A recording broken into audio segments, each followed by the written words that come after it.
Hello, hello mga katigangers. Ito, kakaiba. Kakaiba itong kanin namin. Ngayon lang ako nakakita ng ganitong luto ng kanin. Kasi mayroon siyang plantain, saba. Ito yung saba na yung saging na na malaki. Malaki ito na kahit hinog na matigas pa rin, parang pang banana cue pa rin. Pwede pa rin gawing banana cue, pero ang laki. Pero ang mahal nito.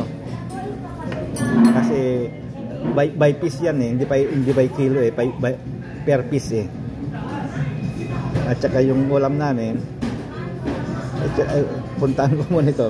At saka ito meron pang green peas ito, green peas. Yung natin yan, talagang meron tayo niyan. Ganong luto.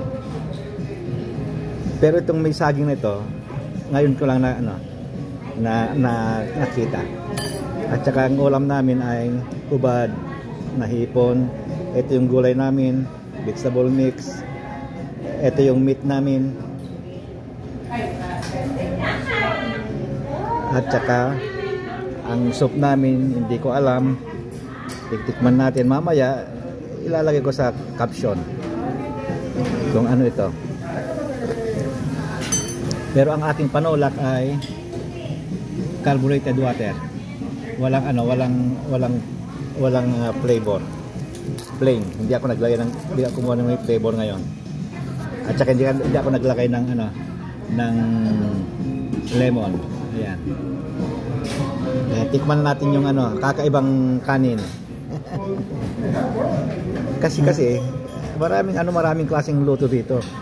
Kita nyo palaging may bago. Kasi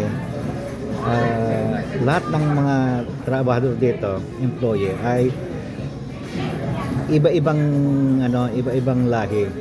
Kaya kanya-kanya kung yung magluluto din sila na yung pagkain nila, ganon.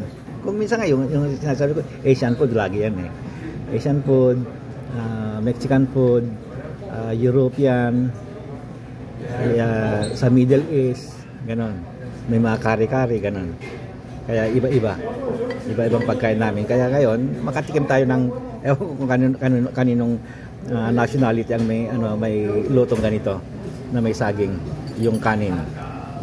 Ito, tignan mo na hinog pero hindi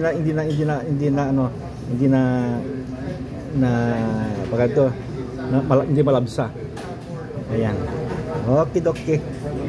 Tikman na natin kung anong nilagay diyan. Bye-bye mga katigangers.